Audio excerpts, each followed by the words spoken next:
কলার থোড়ের সম্পূর্ণ নতুন নিরামিষ রেসিপি এইভাবে একবার রান্না করে খেলে বারবার খাবে। নমস্কার বন্ধুরা, সোমার রান্নাঘরে সবাইকে স্বাগত।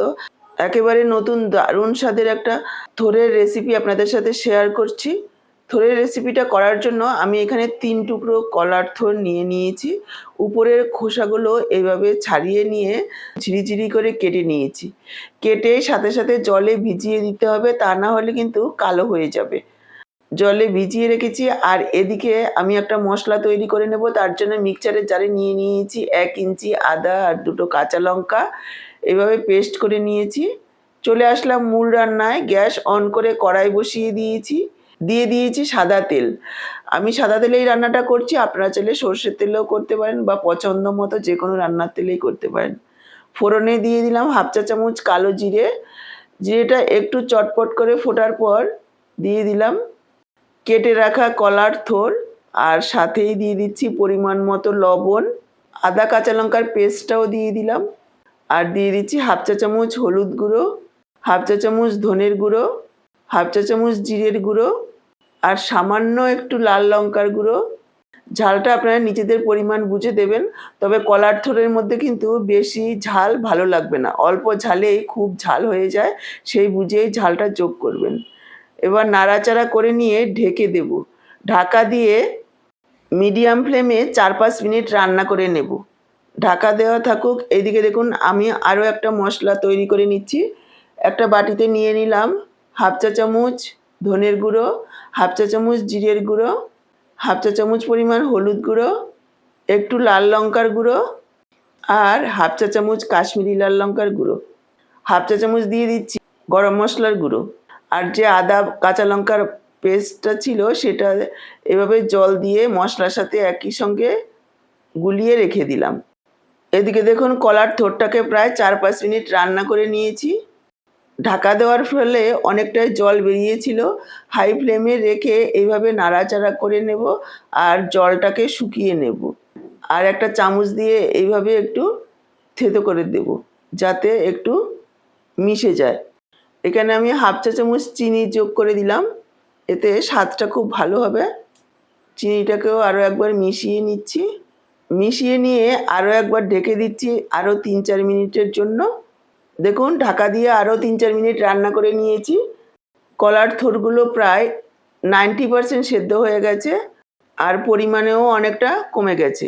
এই সময় আমি যোগ করে দিচ্ছি বেসন। এখানে আমি 1/2 কাপ বেসন নিয়েছি, তবে পুরোটা একবারে দেব না, এভাবে অল্প অল্প করে দিয়ে দেখব, যদি প্রয়োজন হয় তারপর আবারও যোগ করব। এখানে বেসনের পরিমাণটা একটু কম বেশি হতে পারে, কেননা থোড়ের মধ্যে কতটা জল রয়েছে সেই পরিমাণ বুঝেই বেসনটা যোগ করতে হবে। বাইন্ডিংয়ের জন্য যতটা প্রয়োজন ঠিক ততটাই যোগ করব, খুব বেশি পরিমাণে বেসন যোগ করা যাবে না, তাহলে বেসনের টেস্টটাই আসবে আর থোড়ের টেস্ট পাওয়া যাবে না। মনে হচ্ছে আরও একটু বেসন লাগবে, আমি আরও 2 চা চামচ পরিমাণ দিয়ে দিচ্ছি। মোটামুটি 4 চামচ বেসন লেগেছে, 1/2 কাপের থেকে অর্ধেকটা পরিমাণেই লেগেছে। আরও একবার এইভাবে লো ফ্লেমে মিশিয়ে নেব। এভাবে মেশাতে মেশাতে বেসনটাও একটু ভাজা ভাজা হয়ে যাবে। নাড়াচাড়া করতে করতে একটা মণ্ড আকারে তৈরি হয়ে যাবে আর কড়াইয়ের থেকে এভাবে ছেড়ে দেবে, তখন বুঝে নিতে হবে যে আমাদের মণ্ডটা একেবারে তৈরি। এবার আমি কড়াই থেকে তুলে নেব। দেখুন একটা প্লেটে তুলে নিয়েছি আর একটু ঠান্ডা করে নিচ্ছি যাতে হাত দিয়ে ধরা যায়। হাত দিয়ে ধরার মতো ঠান্ডা করে নিয়েছি। এবার অল্প অল্প করে নেব এভাবে, আর এইভাবে বড়া তৈরি করে নেব। আপনারা চাইলে আরও একটু বড়ও করতে পারেন, চাইলে ছোটও করতে পারেন। আমি মিডিয়াম সাইজের করছি। দেখুন খুব সহজেই তৈরি হয়ে যাবে। এভাবে সবগুলো বানিয়ে নেব। যদি হাতের মধ্যে লেগে যায় তাহলে হাতে একটু তেল অথবা জল লাগিয়ে নিতে পারেন। দেখুন আমি সবগুলো এইভাবে বানিয়ে নিয়েছি। আর এদিকে ওই একই কড়াতে দিয়ে দিচ্ছি আরও 2 টেবিল চামচ পরিমাণ সাদা তেল। তেল গরম হয়ে যাওয়ার পর একে একে থোড়ের এই বানিয়ে রাখা বড়াগুলো দিয়ে দেব। মিডিয়াম ফ্লেমে রেখে উল্টে পাল্টে লালচে করে ভেজে নেব। দেওয়ার পর 1 মিনিট একটু অপেক্ষা করব, তারপর উল্টে দেব। দেখুন উল্টে পাল্টে একেবারে লালচে করে ভেজে নিয়েছি। চাইলে আপনারা এইভাবে ভাজাও খেতে পারেন, তবে আমি আজকে একটা ঝোল তৈরি করব। থোড়ের বড়াগুলো ভাজা হয়ে গেছে, এবার তুলে রাখবো। ভাজার সময় খুব একটা বেশি তেলও টানবে না, অল্প তেলেই ভাজা হয়ে যাবে। বড়াগুলো তুলে নিয়ে বাকি যে তেলটা রয়েছে তার মধ্যে আমি দিয়ে দিলাম একটা তেজপাতা, 2 টুকরো দারচিনি, 2টো এলাচ আর হাফ চা চামচ গোটা জিরে। কয়েক সেকেন্ডের জন্য ভেজে নিলাম। তারপর এখানে যোগ করে দিচ্ছি আলু। এখানে আমি 2টো আলু এভাবে একটু বড় বড় টুকরো করে কেটে দিয়েছি। একটু লালচে করে ভেজে নেব। দিয়ে দিলাম পরিমাণ মতো লবণ। নাড়াচাড়া করে নিয়ে একটু ঢেকে দিচ্ছি। ঢাকা দিয়ে প্রায় 3-4 মিনিট সময় নিয়ে আলুগুলোকে একেবারে লালচে করে ভেজে নিয়েছি দেখুন। তারপর আমি যোগ করে দিলাম যে মশলাটা আগেই রেডি করে রেখেছি, সেই মশলাটাকেও কষিয়ে নিতে হবে। নাড়াচাড়া করে মিশিয়ে নিয়ে আবারও একটু ঢেকে দিয়েছি।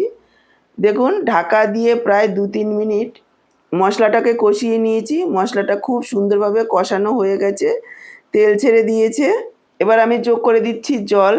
জলের পরিমাণটা যতটা ঝোল রাখবেন তার থেকে একটু বেশি পরিমাণে জল যোগ করতে হবে, যেহেতু আলুগুলো সেদ্ধ হবে আর যেহেতু বড়াগুলো বেসন দিয়ে ভাজা অনেকটাই ঝোল টেনে নেবে। সেই পরিমাণ বুঝে জলটা যোগ করবেন।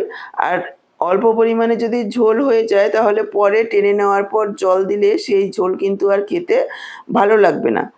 এখানে আমি প্রায় 2 কাপ পরিমাণ জল যোগ করে দিয়েছি। মিশিয়ে নিয়ে ঢাকা দিয়ে দিলাম। ঢাকা দিয়ে প্রায় 5-6 মিনিট রান্না করে নেব যাতে আলুগুলো সেদ্ধ হয়ে যায়।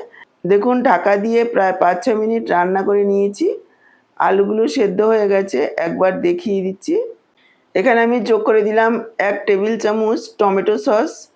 এই টমেটো সসটা দেওয়ার কারণে এর স্বাদ দ্বিগুণ বেড়ে যাবে। আরও একবার সব কিছু মিশিয়ে নেব। তারপর এখানে যোগ করে দিচ্ছি ভেজে রাখা থোড়ের বড়াগুলো। আরও একবার মিশিয়ে নেব আর ঢাকা দিয়ে 3 থেকে 4 মিনিট রান্না করে নেব। খুব বেশি সময় রান্না করার দরকার নেই, যেহেতু ভালোভাবে ভাজা আছে। দেখুন ঢাকা দিয়ে প্রায় 3-4 মিনিট রান্না করে নিয়েছি।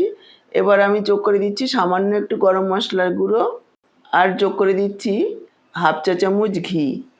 গরম মশলাটা দিয়ে মিশিয়ে নিয়ে গ্যাসটাকে অফ করে দেব। খুব বেশি সময় রান্না করব না, ঢেকে রেখে দেব 5 মিনিট যাতে ঘি গরম মশলার গন্ধটা ভালোভাবে মিশে যায়। দেখুন 5 মিনিট ঢেকে রাখার পর ফাইনাল লুকটা কতটা লোভনীয় হয়েছে দেখতে, খেতেও অসম্ভব সুন্দর হয়। এবার আমি সার্ভ করে দিচ্ছি। তৈরি হয়ে গেল আমাদের থোড়ের ডালনা, নতুনভাবে নতুন স্বাদে। তাহলে আজকের এই রেসিপিটা দেখে কেমন লাগলো কমেন্ট বক্সে জানাতে ভুলবেন না। ভালো লাগলে অবশ্যই একটা লাইক করে শেয়ার করে দেবেন। আর আমার থেকে এইরকমই নতুন নতুন রেসিপির আপডেট পেতে চ্যানেলটাকে সাবস্ক্রাইব করে সাথেই থাকবেন। দেখুন একটা কেটে দেখিয়ে দিচ্ছি কতটা নরম তুলতুলে হয়েছে।